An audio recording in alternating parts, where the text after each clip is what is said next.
ఇది మన పేట్ బషీరాబాద్ పోలీస్ స్టేషన్లో ఒక ఎఫ్ఐఆర్ రిజిస్టర్ అయింది 684/2026. ఈ రోజే నాకు ఆర్డర్స్ వచ్చింది ఈ కేసుకి రిజిస్ట్రేషన్కి సూపర్విజన్ చేయడానికి. అందుకే నేను ఈరోజు పేట్ బషీరాబాద్ పోలీస్ స్టేషన్ వచ్చాను. ఇప్పుడు మన ఏసీపీ గారుతోటి అండ్ ఎస్హెచ్ఓ గారుతోటి ఇప్పటివరకు కేసులో ఏమేమి ఇన్వెస్టిగేషన్ జరిగింది, ఇది 8th మన దగ్గర రిజిస్టర్ అయింది. ఇప్పుడు ఇప్పటివరకు ఏమేమి జరిగింది, ఇంకా ఏం చేయాలి ప్రాపర్గా ఇన్వెస్టిగేషన్ చేయడానికి అన్ని మేము డిస్కస్ చేశాము.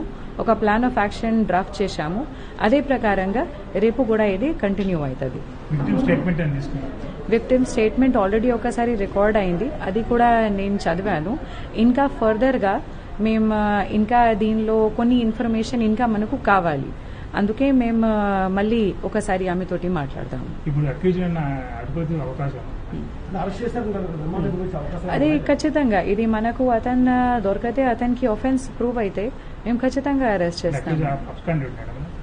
ఇప్పటివరకు అక్యూజ్ గురించి మనకు ఇన్ఫర్మేషన్ లేదు. నాకే ఈరోజే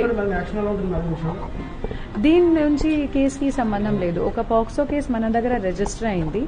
పాక్సో కేసు రిజిస్టర్ అయిన తర్వాత ఇప్పటివరకు చట్టం ప్రకారంగా ఏమేం కేసులు చేయాలి, లాస్ట్ 1-2 డేస్లో కూడా మన వాళ్ళు చాలా ప్రయత్నం చేసి అన్ని డాక్యుమెంటేషన్ కలెక్ట్ చేశారు.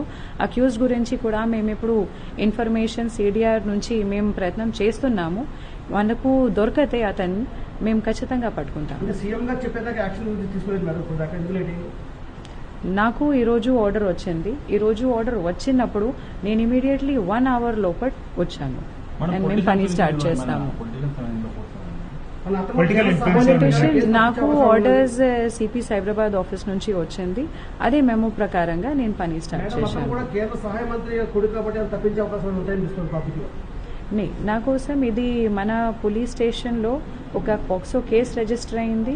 ఇది విక్టిమ్కి ప్రాపర్గా జస్టిస్ ఇవ్వడానికి మన బాధ్యత ఉంది. కేస్ కంప్లైంట్లో ఏమేమి ఉంది అది అన్ని వెరిఫై చేసి ప్రాపర్గా ఇన్వెస్టిగేషన్ మేము చేస్తాము.